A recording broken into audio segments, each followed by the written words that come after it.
اب آپ اندازہ لگائیے، جب آپ بچے تھے آپ تو بول بھی نہیں سکتے تھے.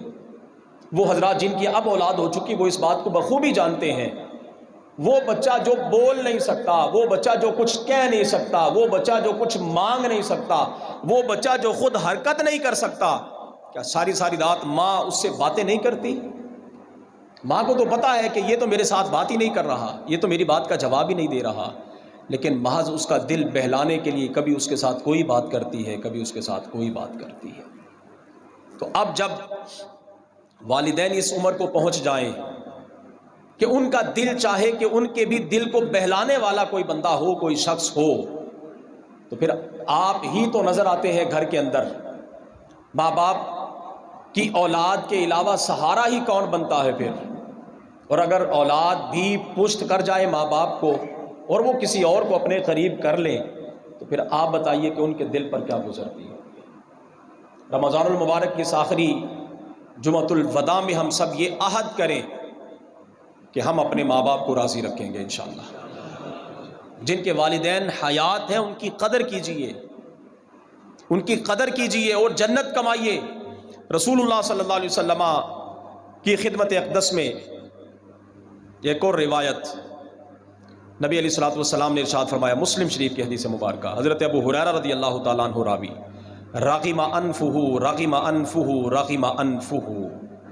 3 مرتبہ ایک ہی جملہ میرے کریم آقا صلی اللہ علیہ وسلم نے ارشاد فرمایا، تباہ و برباد ہو جائے، تباہ و برباد ہو جائے، تباہ و برباد ہو جائے، ناک خاک آلود ہو جائے. اہل عرب یہ جملہ اس وقت استعمال کیا کرتے جب کسی کو کلمہ ضرر کہنا مقصود ہوتا کہ ناک خاک آلود ہو جائے. سادہ الفاظ میں ہم کہہ سکتے ہیں تباہ و برباد ہو جائے. 3 مرتبہ اس کریم نے اپنی زبان مبارک سے فرمایا جو رحمت للعالمین بن کے تشریف لائے.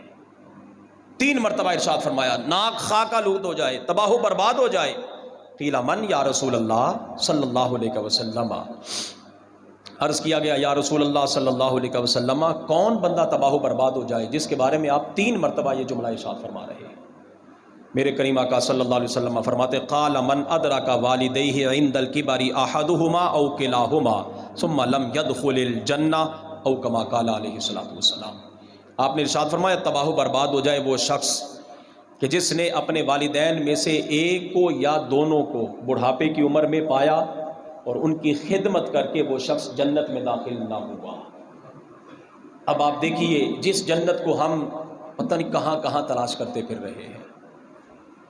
ہر شخص عبادت کرنے والا نظریہ تو یہی ہے رب راضی ہو جائے بدلے میں جنت ملے گی. تبلیغ کرنے والا، صدقہ و خیرات کرنے والا، کثیر مقدار میں اپنا مال راہ خدا میں خرچ کرنے والا نظریہ کیا ہے؟ اللہ کی رضا ملے، اللہ کی رضا ملے گی تو بدلے میں جنت ملے گی. جس جنت کو ہم تلاش کرتے پھر رہے ہیں وہ جنت ہمارے گھر کے اندر موجود ہے اور اس طرف ہماری توجہ ہی نہیں. رسول اللہ صلی اللہ علیہ وسلم کا مشہور فرمانے علی شان الجنت تحت اقدام الامہات، جنت ماؤں کے قدموں کے نیچے ہے. اب کسی بھی تو ایک محدث نے اس کی یہ تفصیل اور شرح بیان نہیں کی کہ اگر ماں رابعہ بصری ہو، ماں فاطمہ الزہرا ہو، پھر جنت فاطمہ کے قدموں کے نیچے ہے اور باقی کسی خاتون کے نیچے نہیں ہے. ایسا نہیں ہے. مطلقاً جو بھی ماں ہے، نیک ہے، بد ہے، جیسی بھی ہے، بہرحال اولاد کے لیے جنت ماں کے قدموں کے نیچے ہے. لہذا ہمیں چاہیے کہ ہم اپنے آپ پر تھوڑا سا غور و فکر کریں. ایک اور موقع پر رسول اللہ صلی اللہ علیہ وسلم کا ارشاد گرامی، جناب سیدنا حضرت عبداللہ ابن عمر رضی اللہ تعالیٰ عنہما راوی ہیں، بخاری و مسلم کی متفق علیہ حدیث، من الکبائر شتم الرجل والدیہ، کبیرہ گناہوں کا جہاں پر رسول اللہ صلی اللہ علیہ وسلم نے تذکرہ فرمایا، ان کبیرہ گناہوں کو شمار کرتے ہوئے نبی علیہ الصلوۃ والسلام نے ارشاد فرمایا آدمی کا اپنے والدین کو گالی دینا یہ کبیرہ گناہ ہے. توجہ ہے آپ کی؟ آدمی کا اپنے والدین کو گالی دینا یہ کبیرہ گناہ ہے. قالو یا رسول اللہ صلی اللہ علیہ وسلم وَهَلْ يَشْتِمُ الرَّجُلُ وَالِدَيْهِ، یا رسول اللہ صلی اللہ علیہ وسلم کیا ایسا بھی ممکن ہے کہ اولاد اپنے ماں باپ کو گالی دے گی؟ قال نعم، نبی علیہ السلام نے ارشاد فرمایا ہاں ایسا ممکن ہے. پھر خود ہی وضاحت فرمائی کہ ایسا کیسے ممکن ہے. نبی علیہ الصلوۃ والسلام ارشاد فرمایا یسب ابا الرجل فیسب اباہ ویسب امہ فیسب امہ، او کما قال علیہ الصلوۃ والسلام، کہ اولاد اپنے ماں باپ کو گالی کس طرح دے گی کہ یہ کسی کے باپ کو گالی دے گا وہ اس کے باپ کو گالی دے گا، یہ کسی کی ماں کو گالی دے گا وہ اس کی ماں کو گالی دے گا۔ اور آج یہ بات عام پائی جا رہی ہے، کیا ہر شخص کی زبان پر بطور فیشن گالیاں نہیں؟ کیا کبھی ہم نے سوچا، کیا کبھی ہم نے دیکھا کہ ہم زبان سے ایک ایک لفظ پر گالی نکالتے چلے جا رہے ہیں؟ جس انداز میں ہم بےہودگی کا اظہار کر رہے ہیں یہ تو بندہ مومن کی شان ہی نہیں ہے، اور ہم اس کو بطور فخر استعمال کرتے ہیں۔ بندہ مومن کی یہ شان نہیں۔ نبی علیہ الصلوۃ والسلام نے جہاں مومن کی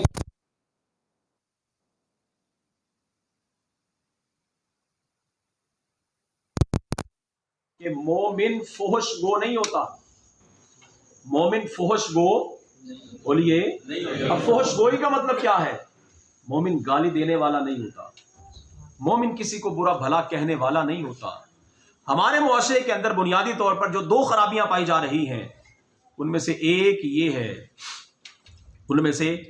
یہ کہ بات بات پر قسم اٹھائی جا رہی ہے، بالخصوص تجار حضرات، تاجر حضرات، ریڑھی لگانے والے سے لے کر دکان پر بیٹھنے والے شخص تک، جب بھی کوئی چیز فروخت کرنی ہے، جب بھی کوئی چیز بیچنی ہے، تین باتیں اگر ہیں تو دو قسمیں درمیان میں اٹھائی جا رہی ہیں۔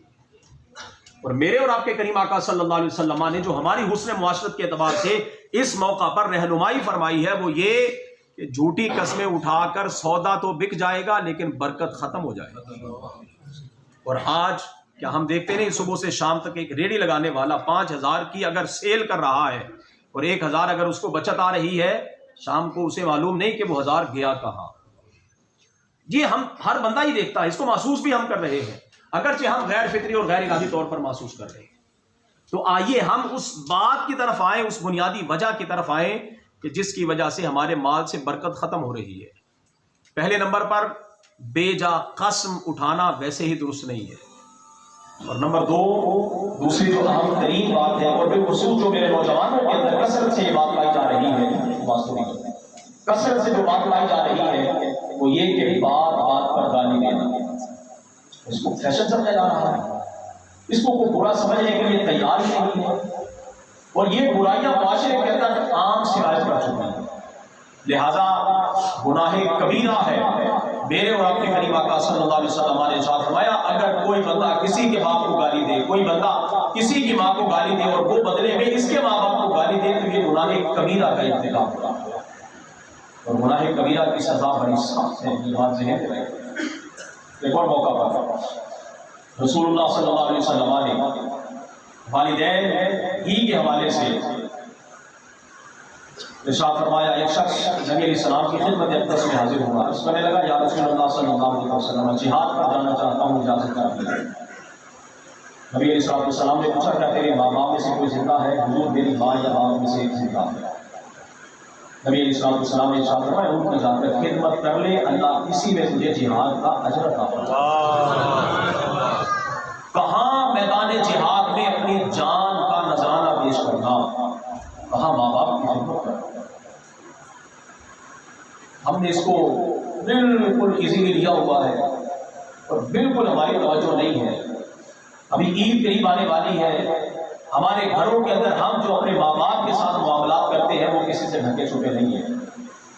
انتہائی تلخ باتیں ہیں کہ ہمارے گھر میں ہماری بیوی کے لیے نیا سوٹ موجود ہے، بچوں کے لیے ایک سے ایک بڑھ کر نئے جوتے بھی موجود ہیں، نئے کپڑے بھی موجود ہیں، اگر نہیں تو بوڑھے ماں باپ کے لیے کچھ بھی نہیں، وہ کہاں سے آئے گا؟ میں نے اور آپ نے ہی دینے ہیں۔ اور پھر اگر آپ کبھی بھول کر ان سے کہہ لیں کہ ہم آپ کے کپڑے لا دیتے ہیں، جوتے لا دیتے ہیں، وہ پھر آپ کی دلجوئی کرتے ہوئے 5 سال پرانا سوٹ ہے، 5 سال پرانا جوتوں کا جوڑا ہے، کہتے نہیں بیٹے میرے تو ابھی وہ نئے ہیں، وہ جو فلاں موقع پر بنائے تھے وہ بھی تو ابھی نئے ہیں، وہ پھر بھی آپ کی دلجوئی کرتے ہیں۔ جب آپ کے گھر میں رہنے والے 10 افراد میں سے 8 افراد جو آپ کے بچے ہیں وہ عید والے دن نیا سوٹ پہنے، نئے جوتے پہنے، اور آپ بھی بہتر سے بہترین قسم کا سوٹ پہنے، جوتے بھی پہنے، اور اپنی خواہش نفس کے مطابق بہترین قسم کا آپ کے ہاتھ میں موبائل فون بھی ہو. ایک طرف آپ عید والے دن اپنی حالت دیکھیے گا اور پھر دوسری طرف وہ ماں باپ جنہوں نے اپنی ساری جوانی آپ پر لگا دی ان کی بھی حالت دیکھیے. اگر عید والے دن آپ کا لباس، آپ کا سوٹ، آپ کے جوتے، آپ کے ہاتھ میں پکڑا ہوا موبائل ماں باپ کے کپڑوں جوتوں سے مہنگا ہو، پھر آپ سمجھیے گا آپ نے قدر نہیں کی. آپ نے کیا کیا پھر والدین کے ساتھ؟ ہم نے تو کچھ بھی نہیں کیا. اور اگر ہم چاہتے ہیں کہ ماں باپ راضی ہو جائیں تو پھر ان کی دلجوئی کریں، ان سے محبت کریں. محبت والے جملے کلمات چند ایک وقتاً فوقتاً ان کے ساتھ ہوتے رہا کریں. کبھی ان کی دکھ سکھ کے سنتے رہا کریں، کبھی تنہائی میں بیٹھ کر آپ ان کے زمانے ماضی کی باتیں ان کو چھیڑ کر تو سنتے رہا کریں اور پوچھا کریں کہ آپ نے زندگی کس انداز میں گزاری. تو پھر دیکھیے ماں باپ تو آپ ایسا کریں نہ کریں دعا تو وہ دیتے ہی دیتے ہیں، لیکن اگر آپ ایسا کر لیں گے تو یقیناً ان کا دل باغ باغ ہو جائے گا. مزید دعائیں ہماری ہیں.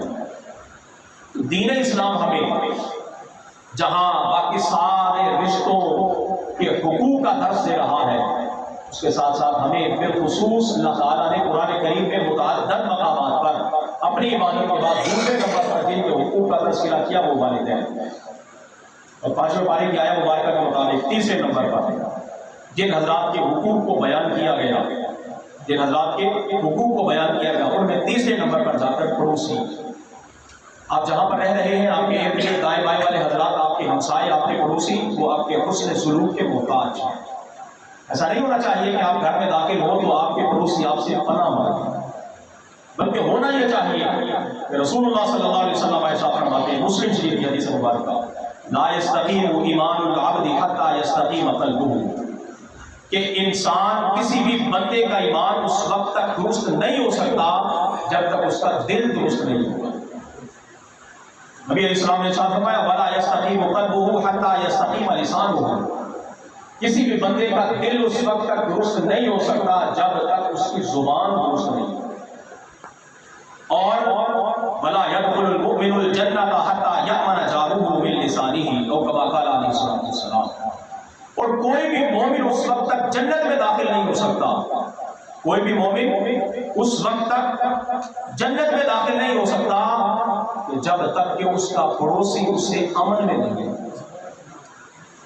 جنت میں داخلہ معلق ہے پڑوسی کے خوش ہونے پر اور آپ کے شر سے بچنے پر. لہذا ہمیں چاہیے کہ ہم اپنے دائیں بائیں کے ارد گرد دیکھیں اور نظر دوڑائیں کہ ہم اپنے دائیں بائیں والے حضرات کے ساتھ کیا معاملات کریں، ہمارا رہن سہن، ہمارا اٹھنا بیٹھنا کیسا ہے. اور پھر تاریخ کے اندر ایسے حضرات بھی گزرے ہیں کہ جن کے پڑوس میں ہونا لوگ بطور فخر بیان کیا. آئیے ذرا ہمارے اسلاف، ہمارے بزرگ جس انداز میں انہوں نے اپنی زندگیاں گزاری اور اسلام کے حقوق کو انہوں نے ادا کیا، اللہ اکبر، وہ کسی سے ڈھکی چھپی بات نہیں ہے. جناب سیدنا حضرت عبداللہ بن مسعود رضی اللہ تعالیٰ عنہ راوی ہے، ایک شخص نے رسول اللہ صلی اللہ علیہ وسلم کی خدمت اقدس میں حاضر ہو کر عرض کیا، یا رسول اللہ صلی اللہ علیہ وسلم مجھے کیسے معلوم ہوگا کہ میں نے اچھا کیا ہے کہ برا کیا، میں نے اچھا کیا ہے یا برا کیا. رسول اللہ صلی اللہ علیہ وسلم نے ارشاد فرمایا جب تم اپنے پڑوسیوں کو کہتے سنو کہ تم نے اچھا کیا ہے تو سمجھ لو تم نے اچھا کیا ہے، اور اگر تمہارے پڑوسی کہہ رہے ہیں کہ تم نے برا کیا ہے تو پھر سمجھ لو کہ تم نے برا کیا ہے. گواہ تو ہمارے سامنے موجود ہے.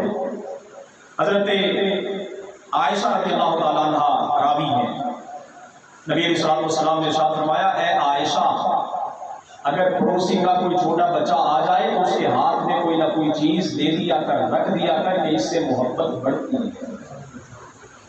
وہ رسول صلی اللہ علیہ وسلم ہمیں کس حد تک تبلیغ فرما رہے ہیں، ہماری رہنمائی فرما رہے ہیں. اور حضرت مالک بن دینار نے ایک جگہ پر ایک مکان کرائے پر لیا اور آپ کے جو بالکل متصل ساتھ آپ کا پڑوسی تھا تو غیر مسلم تھا. دیکھیے ہمارے اسلاف کیسے تھے. اب غیر مسلم کیا کرتا، جتنی کو غلاظت ہوتی وہ چھت کے پرنالے سے ساری آپ کے گھر میں ڈال دیتا. ایک عرصے تک اس کا یہ معمول چلتا رہا. حضرت مالک بن دینار جو غلاظت نجاست ہوتی اسے گھر سے صاف کرتے تھے. اب وہ اس انتظار میں تھا کہ یہ میرے ساتھ لڑائی کریں گے. مجھے تانا دیں گے، پورا بھلا کہیں گے، لیکن حضرت مالک بن دینار کی طرف سے ایسا کچھ بھی نہیں ہوا۔ حضرت مالک بن دینار کی طرف سے ایسا کچھ بھی نہیں ہوا۔ ایک عرصے کے بعد وہ خود ہی آپ کے پاس آیا